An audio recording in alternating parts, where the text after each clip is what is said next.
Hi everyone, Jamie here from JT Technical Management, and today we're going to do a really quick tip on multiple view panes.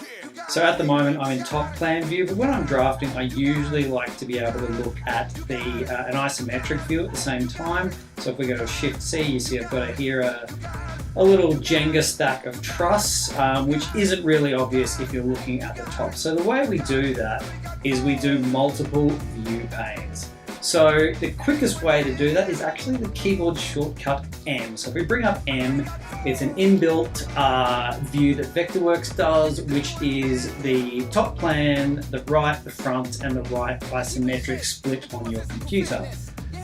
You can then, click and extend those and drag those around, however you'd like to do that. But that feels a little architect-y for me. Usually I just want to see like the top down and then a right isometric, So the way we do that is we go up to the view menu, we go down to multiple view panes, and we go create floating view panes.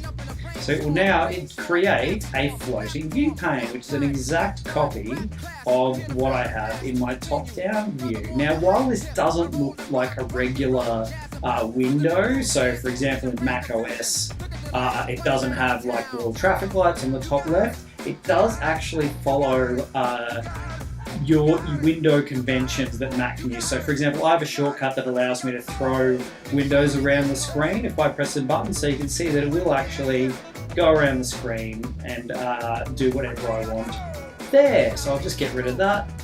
So here I've got my floating view pane back, and what we're actually going to do is just click on the little cube here and make it a isometric. So here we have, I can edit on my screen over here and it will actually show on my isometric there, like that.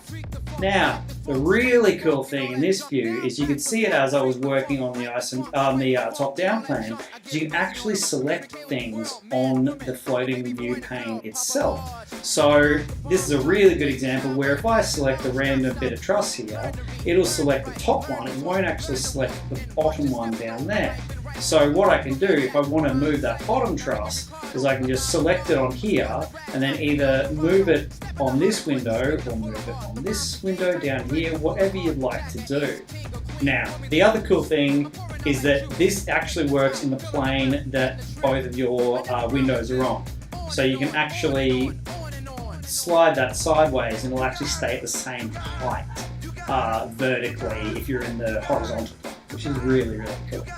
The only downside with the floating view pane is that Vectorworks actually saves that as part of the VWX file. So if you save this, send it to a friend, and they open it, it'll actually come up as part of that Vectorworks file. So it will come up when they open it. It's not saved as part of the client, it's saved as part of the VWX file. So there you go. That's how to enable a floating view pane in Vectorworks.